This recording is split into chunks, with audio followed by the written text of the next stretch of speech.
Olá, meus queridos alunos, professor Alberto de Biologia. De hoje nós vamos a introdução à botânica. Botânica é a área da biologia que estuda sobre as plantas, sobre os vegetais. Essa aula de hoje é uma aula, esse tema de hoje, tema introdutório. Possa ver as principais diferenças, as classificações dos principais grupos vegetais, ok? Então, como já foi dito, botânica é a área da biologia que estuda as plantas, certo?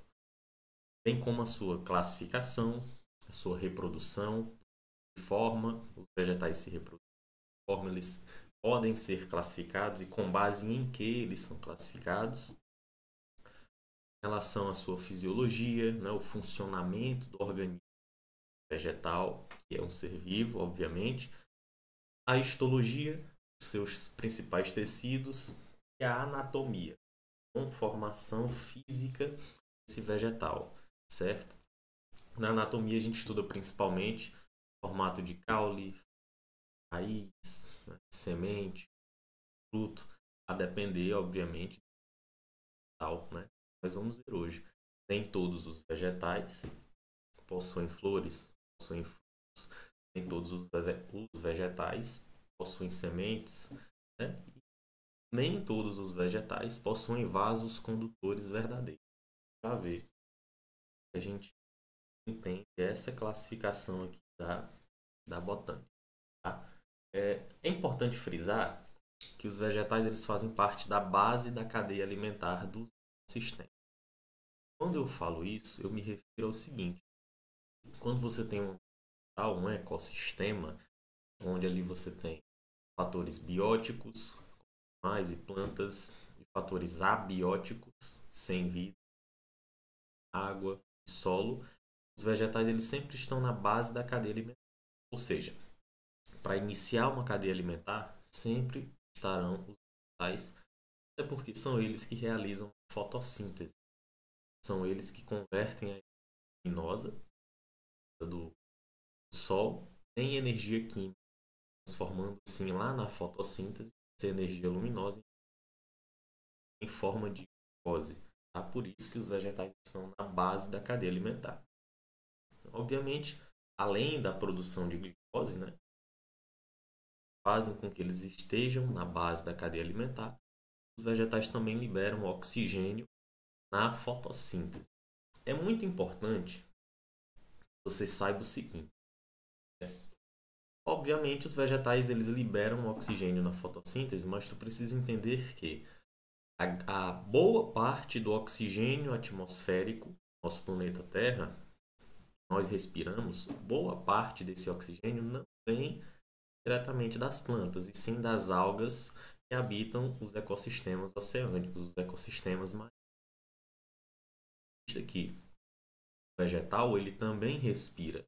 Ele acaba que liberando esse oxigênio, mas ele também muitas vezes consome. Então, boa parte do oxigênio que nós consumimos é oriundo das algas que habitam os oceanos. Perfeito?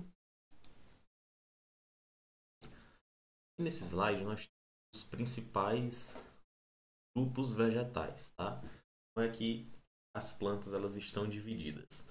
Elas vão estar divididas em 4 grupos, tá? Quais são esses? Quais são estes grupos?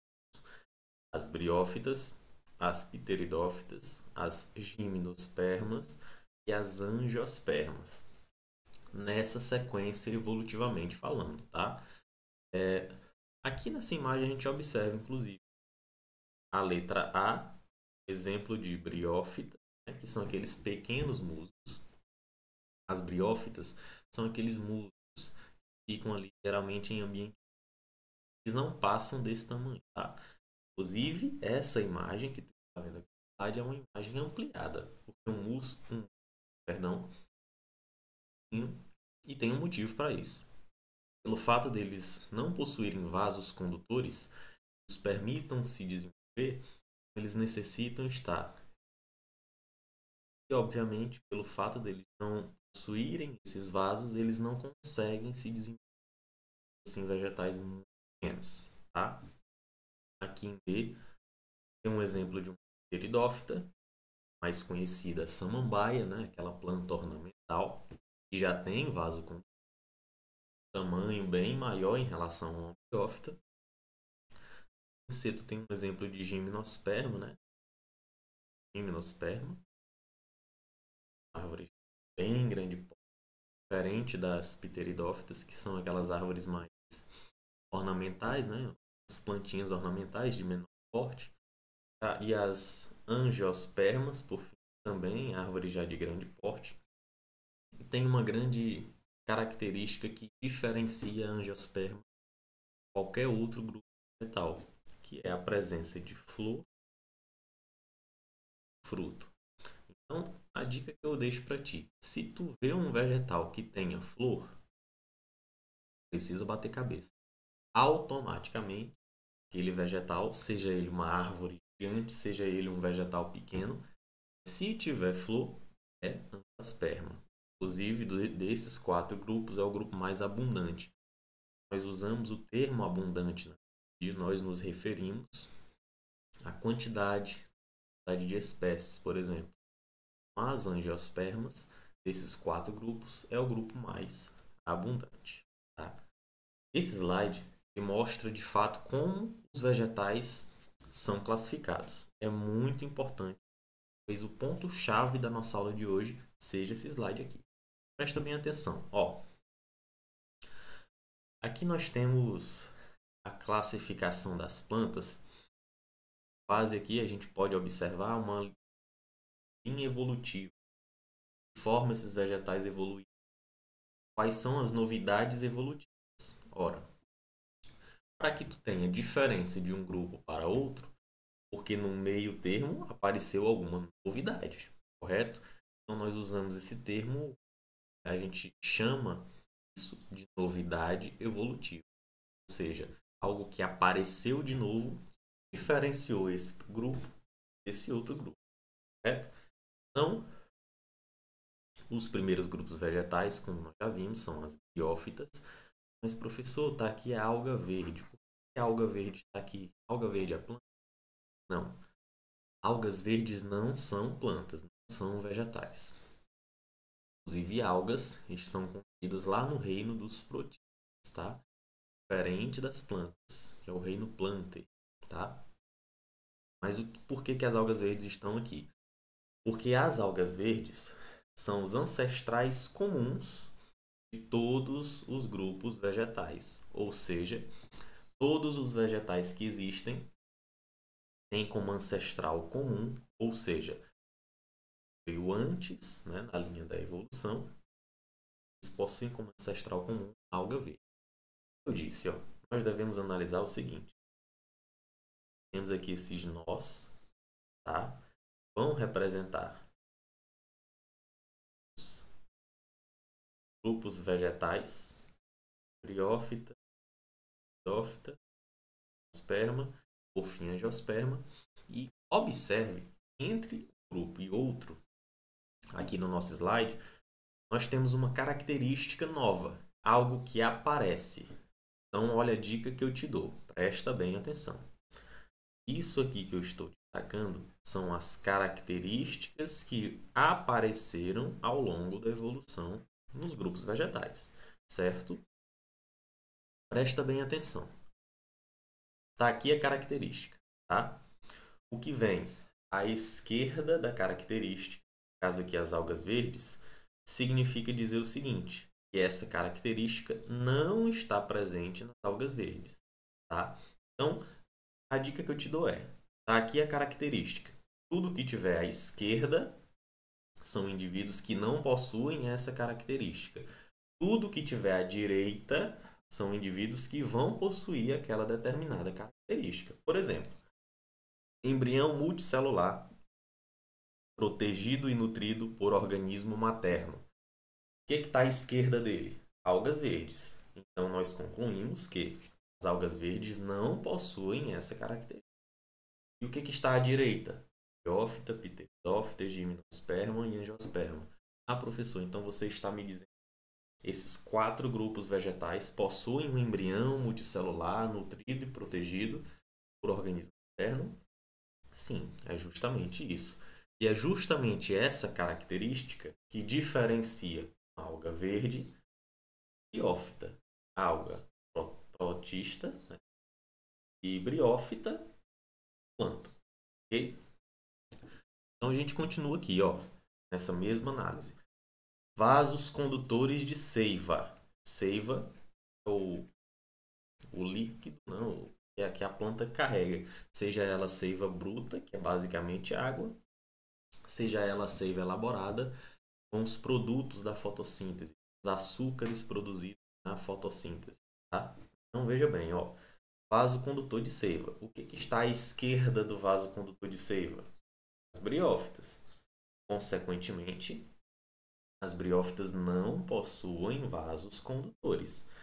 Tudo que está à direita, pteridófita, gimnosperma, angiosperma, são grupos vegetais que possuem essa característica. Ou seja, pteridófita, gimnosperma, angiosperma, são grupos vegetais que possuem vasos condutores. Tá? Quando a gente chega nas sementes, mais uma vez, o que está à esquerda das sementes? Briófita e pteridófita. O que eu posso concluir disso? Que nem briófita nem pteridófita possuem sementes. Quais são os grupos vegetais que vão possuir essa característica? Só gimnosperma e angiosperma. Nós chegamos aqui por último na flor e no fruto. Qual é o único grupo vegetal que possui flor e fruto? As angiospermas, tá? Mais abundante. Vegetais. Perfeito? Professor, e essas informações que estão lá em cima? O que isso quer dizer? Galera, estão vendo essa palavra embriófitas? Embriófitas. O que isso quer dizer? Indivíduos que possuem embrião protegido e nutrido por organismo materno. Observe que as embriófitas estão aqui, desde as briófitas até as angiospermas. Então, embriófitas, todos os grupos vegetais, perfeito? Observe agora esse termo traqueófitas. Galera, o termo traqueófita diz respeito à presença vasos condutores, certo? Observe que traqueófita só está aqui a partir de briófita, ou seja, as briófitas não são traqueófitas. Elas não possuem vaso condutor de seiva, certo? Bem, esse termo espermatófitas, aqui ó, espermatófitas, diz respeito à presença de semente. Quem é que possui semente? Só gimnosperma e angiosperma. Certo, galera? Então, é desse modo que nós damos a classificação dos vegetais, certo? Em relação à obtenção de água, retenção de água, sustentação e transporte dessa seiva, nós temos o seguinte, ó. Quem é que faz essa obtenção de água? São as raízes, né? Boa parte dos vegetais. Mas as briófitas, elas não têm estruturas verdadeiras. Elas não têm folhas verdadeiras, nem caule verdadeiro, e também não possuem raízes verdadeiras. Por isso que são muito pequenos, ok? Elas têm rizóides, que são estruturas similares a raízes, tá? Para as briófitas, no caso de pteridófita, gimnosperma e angiosperma, esses grupos já possuem raízes verdadeiras, tá? Qual é a função da raiz? A absorção de água, absorção de, tá? Essa característica da cutícula é importante. O que permitiu, na linha da evolução, o que fez com que os vegetais ganhassem uma independência dos ambientes aquáticos? Então, elas tinham que desenvolver algumas características, algumas adaptações, que permitissem que elas vivessem sem depender de água. A cutícula é uma dessas características. O que a cutícula faz? Protege as folhas Os caules. Ela é uma camada que impede a desidratação. Ou seja, ela impede que a planta perca água com muita facilidade. Lembra que o vegetal ele perde água através de suas folhas, através de um fenômeno chamado evapotranspiração, certo? Ela perde água em forma de vapor, estado gasoso, certo? E essa cutícula é justamente para impedir a desidratação. Ela é uma camada que dificulta essa perda de água, certo? Tem ainda os estômatos. Esses estômatos são estruturas que ficam nas folhas, certo? Qual é a função dos estômatos? Os estômatos são estruturas que conseguem ter a capacidade de se abrir e se fechar. Quando ele se abre, a planta consegue captar gás carbônico para fazer fotossíntese, certo? Quando ele se fecha, essa passagem de gás ela é dificultada, não ocorre, certo? Então, para que a planta faça fotossíntese, esse estômago tem que estar aberto. Você pergunta, professor, mas por que ele não pode ficar sempre aberto? Se a planta precisa que ele fique aberto para fazer fotossíntese? A resposta é simples. Se ele ficar todo o tempo aberto, a planta ela capta CO2, ok, faz fotossíntese.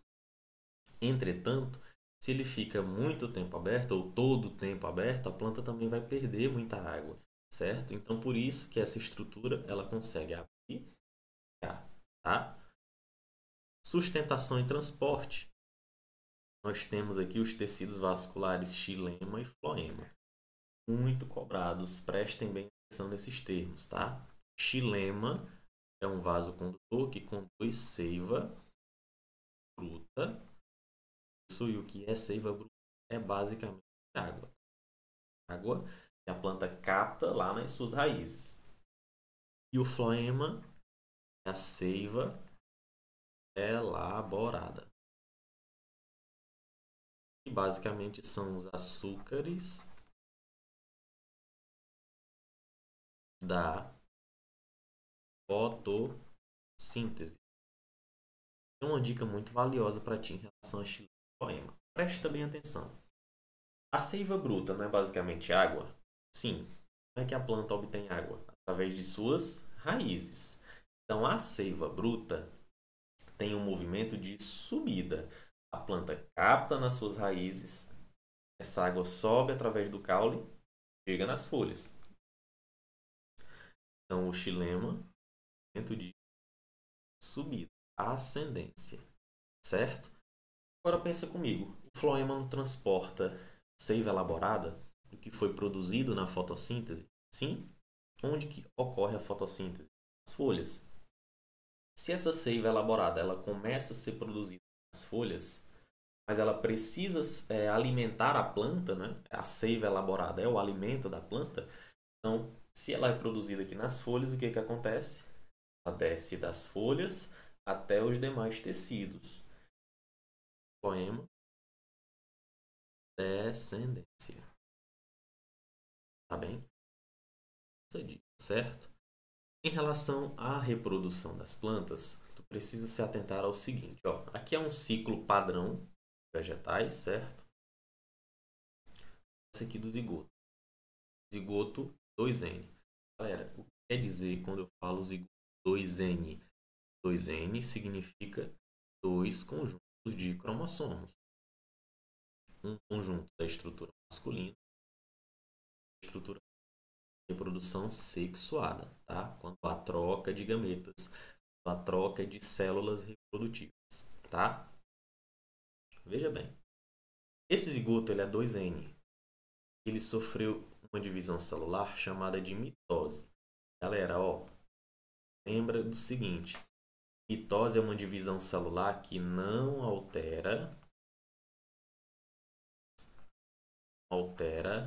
o número de cromossomos. Logo, se o zigoto é 2N, vai sofrer uma mitose e formar o esporófito também 2N. Ora, ele não sofreu mitose? Mitose não altera o número de cromossomos. Então, esse esporófito é formado também por 2N, certo? O esporófito vai dar origem aos esporos, mas presta atenção na divisão celular que aconteceu aqui. Meiose. Galera, meiose vem de quê? Meio. Então, tu tem uma quantidade 2x de cromossomos, no caso 2N, tu reduziu pela metade. Ou então só, certo? Então, olha só, o zigoto 2N sofreu mitose, formou esporófito. Esporófito também 2N, certo? Esse esporófito deu origem a esporos, mas ele para que ele desse origem a esses esporos, ele sofreu uma divisão celular chamada de meiose, formando esporos com. Bom, presta bem atenção. Esses esporos vão dar origem ao gametófito. Gametófito. Mas presta atenção na divisão celular. Mitose. Pensa comigo. Tu tinha N cromossomos. A mitose tu já sabe que não altera o número de cromossomos, certo? Então, se tu tinha N aqui na fase de esporo, tu vai ter quanto aqui no gametófito? Também N, que não alterou o número de cromossomo. Feito? Bem, esse gametófito vai dar origem aos gametas através de mitose. Opa, também não alterou. Gametas N. Aí o que vai acontecer? Ó, cada gameta é N, masculino e feminino. Quando eles se juntam, ó, presta atenção, gameta masculino N, gameta feminino também N. Eles se juntam na fecundação. N com N, 2N. Então, quando esses gametas sofrem fecundação, eles formam um zigoto 2N. E aí o ciclo se inicia novamente. Tá? Zigoto 2N, esporófito 2N, esporos N, gametófito N, gametas N. Fecundação, zigoto, mais uma vez o ciclo acontece. Tá? Que é aquela mesma classificação que a gente já havia visto, né, em relação às embriófitas, traqueófitas, espermatófitas, com um detalhe. E galera, o ciclo reprodutivo das plantas, observa que tem aqui uma fase de esporófito, tem uma outra fase chamada gametófito. Isso.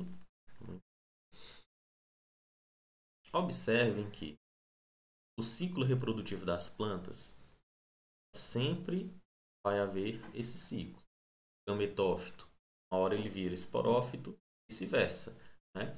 Nós chamamos isso aqui de alternância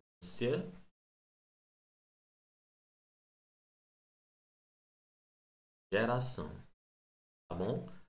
E a alternância de geração, a fase esporofítica se transforma em gametofítica e vice-versa, certo? Alternância de geração. Olha um detalhe muito importante, isso aqui eu já vim cobrando demais em questão, tá?